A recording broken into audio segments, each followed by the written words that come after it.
Angel ministries അവതരിപ്പിക്കുന്നു ജീവമാർഗം. സർവലോകവും നേടിയാലും സമ്പത്ത് കുന്നുപോൽ കൂട്ടിയാലും ജുർമിക്കും ലോകത്തിൽ വാഴും. ജീവമാർഗം പ്രോഗ്രാമിലേക്ക് ഏവർക്കും സ്വാഗതം. ഇന്ന് നമ്മോട് ദൈവവചനത്തിൽ നിന്ന് സംസാരിക്കുന്നത് സുവിശേഷകൻ ഏബ്രഹാം മാത്യൂസ് വെഞ്ഞാറമൂട്. ഈ സന്ദേശം പ്രാർത്ഥനയോടുകൂടെ ശ്രവിച്ചാലും. ദൈവത്തിൻ്റെ പരിശുദ്ധമായ നാമം വാഴ്ത്തപ്പെടുമാറാകട്ടെ. കർത്താവിൻ്റെ വചനത്തിന് മുമ്പാകെ ഇരിക്കുവാനും നമുക്കത് കേൾക്കുവാനും ധ്യാനിക്കുവാനും പഠിക്കുവാനും ദൈവം നൽകിത്തരുന്ന അവസരത്തെ ഓർത്ത് ദൈവത്തിന് എല്ലാ മഹത്വവും അർപ്പിക്കാം. 119 സങ്കീർത്തനം 28 29 വാക്യങ്ങൾ. എൻ്റെ പ്രാണൻ വിഷാദം കൊണ്ട് ഉരുകുന്നു, നിന്റെ വചനപ്രകാരം എന്നെ നിവർത്തണമേ. ഭോഷ്കിൻ്റെ വഴി എന്നോട് അകറ്റണമേ. നിന്റെ ന്യായപ്രമാണം എനിക്ക് കൃപയോടെ നൽകണമേ. യാഥാർത്ഥ്യമല്ലാത്ത എല്ലാ വഴികളും ഭോഷ്കിൻ്റെ വഴിയാണ്. സാത്താനെക്കുറിച്ച് പറയുന്നത് സാത്താൻ ഭോഷ്ക് പറയുന്നവനും അതിൻ്റെ അപ്പനുമാണ്. നിരോധിക്കപ്പെട്ട വൃക്ഷഫലം തിന്നുവാൻ സാത്താൻ ഹവ്വയെ പ്രേരിപ്പിച്ചത് ഭോഷ്ക് പറഞ്ഞുകൊണ്ടാണ്. ലോകസ്ഥാപനത്തിനു മുമ്പ് ദൈവം ഒരുക്കിയതായ രക്ഷയുടെ വഴിയിൽ നിന്നും അതിലേക്ക് പോകാതിരിക്കാൻ സാത്താൻ മനുഷ്യരുടെ വഴിയിലേക്ക് തൊടുത്തുവിടുന്ന ശരമാണ് ഭോഷ്ക്.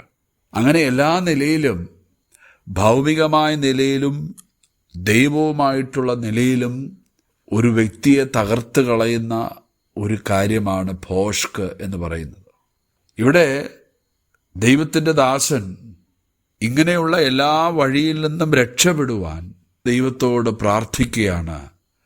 ഭോഷ്കിൻ്റെ വഴി എന്നോട് അകറ്റണമേ. നിന്റെ ന്യായപ്രമാണം എനിക്ക് കൃപയോടെ നൽകണമേ.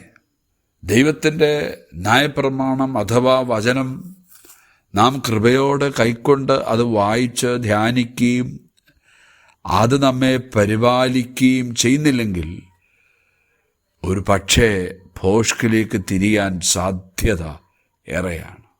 ദൈവവുമായിട്ടുള്ള ബന്ധത്തിൽ ജീവിക്കുന്ന ഒരാളുടെ ഹൃദയം അഥവാ സത്യസന്ധതയുള്ള ഹൃദയം ഒരിക്കലും വ്യാജമോ ഭോഷ്കോ ഇഷ്ടപ്പെടുകയില്ല. അവരുടെ ഹൃദയം എപ്പോഴും ദൈവത്തിനായിട്ട്, സത്യത്തിനായിട്ട് ദാഹിച്ചുകൊണ്ടിരിക്കും. വിഷമുള്ള ഒരു പാമ്പിനെ ഒരാൾ കാണുമ്പോൾ നേരെ അതിൻ്റെ അരികിലേക്ക് ചെല്ലുകയല്ല. നാം ഒന്നുകിൽ അതിനെ കൊല്ലാനായിട്ട് ശ്രമിക്കും, അല്ലെങ്കിൽ അതിൽ നിന്ന് മാറി. ഇതുപോലെ തന്നെയാണ് ഭോഷ്ക് നമുക്കെതിരെ കടന്നു വരുമ്പോൾ നാം ഒന്നിൽ അതിനെ തകർത്ത് കളയാനോ അല്ലെങ്കിൽ അതിൽ നിന്ന് മാറിപ്പോകാനോ നമുക്ക് കഴിയണം. എത്രയും ദൂരം ഭോഷ്കിൽ നിന്ന് വഴിമാറി സഞ്ചരിക്കാമോ അതാണ് ഓരോ ഭക്തനും ഏറ്റവും ആവശ്യമായിരിക്കുന്ന ഒരു കാര്യം. ദാവീദ് പറയാണ്, കർത്താവേ, ഭോഷ്കിൻ്റെ വഴി എന്നോട് അകറ്റണമേ. അതിന് നീ എനിക്കൊരു കാര്യം തരണം, നിന്റെ ന്യായപ്രമാണം തരണം. പ്രിയപ്പെട്ടവരെ, പഴയ നിയമകാലങ്ങളിൽ ജീവിച്ചിരുന്ന വിശുദ്ധന്മാരത് പലപ്പോഴും വാങ്ങുകയും പിന്നീടത് പാലിക്കാതിരിക്കുന്നു, പിന്നീട് ദൈവത്തോട് ആവശ്യപ്പെടുന്ന ഒരു ചിത്രം നമുക്ക് കാണാൻ പറ്റും. എന്നാൽ പുതിയ നിയമത്തിലേക്ക് വരുമ്പോൾ ദൈവം നമുക്ക് നൽകിത്തന്ന ഈ വചനങ്ങൾ നമ്മുടെ അനുദിന ജീവിതത്തിൽ പ്രാവർത്തികമാക്കുവാൻ അത് നമ്മുടെ ഹൃദയമെന്ന മാംസപ്പലകയിൽ ദൈവം എഴുതി തന്നിരിക്കുകയാണ്. വ്യാജത്തിൻ്റെ അഥവാ ഭോഷ്കിൻ്റെ വ്യാപാര ശക്തിക്കെതിരെ പോരാടുവാനുള്ള ഏറ്റവും വലിയ ആയുധമാണ് ദൈവത്തിൻ്റെ ന്യായപ്രമാണം അഥവാ ദൈവത്തിൻ്റെ വചനം. ഈ വചനം നമ്മുടെ ഹൃദയത്തിലില്ലെങ്കിൽ ഭോഷ്ക്, വ്യാജം നമ്മുടെ ഉള്ളിൽ പ്രവേശിക്കും. അതുകൊണ്ട് ഈ വാക്കുകൾ ദൈവത്തിൽ നിന്ന് കേൾക്കുന്ന ഞാനും നിങ്ങളും ഈ പ്രാർത്ഥന ദൈവത്തോട് പറയേണ്ടതാണ്. ദൈവമേ, ഭോഷ്കിൻ്റെ വഴി എന്നോട് അകറ്റണമേ. വിശുദ്ധന്മാരായിട്ടുള്ള ആളുകളുടെ ജീവിതത്തിലും ഒരുപാട് തെറ്റുകൾ സംഭവിച്ചിട്ടുണ്ട്. ഭോഷ്കിലൂടെ പോയിട്ടുണ്ട്. പക്ഷേ പിന്നീട് അനുദപിച്ച് യഥാസ്ഥാനപ്പെട്ട് കഴിഞ്ഞാൽ പിന്നെ ആ വഴിയിലേക്ക് പോകാനായിട്ട് പാടുള്ളത് അല്ല. കർത്താവ് നമ്മെ സ്നേഹത്തോടെ വിളിച്ച് ഈ ഭൂമിയിൽ ആക്കിയിരിക്കുന്നതും ദൈവത്തിൻ്റെ വചനം പ്രമാണിച്ച് ക്രിസ്തീയ ജീവിതത്തെ തകർത്ത് കളയുന്ന ചെറിയ ചെറിയ കുറുക്കന്മാരായ ഇങ്ങനെയുള്ള സ്വഭാവ വൈകൃതങ്ങളിൽ നിന്നും അനുദിന ജീവിതത്തിൽ വിശുദ്ധിയും വേർപാടും പാലിച്ച് ശരിയായ വഴിയിലൂടെ നാം സഞ്ചരിക്കുമ്പോൾ വിശുദ്ധമായ ഒരു ജീവിതത്തിന് ആരംഭവും അവസാനവും കുറിക്കുവാൻ കഴിയും. ദൈവം അതിന് നമ്മെ സഹായിക്കട്ടെ.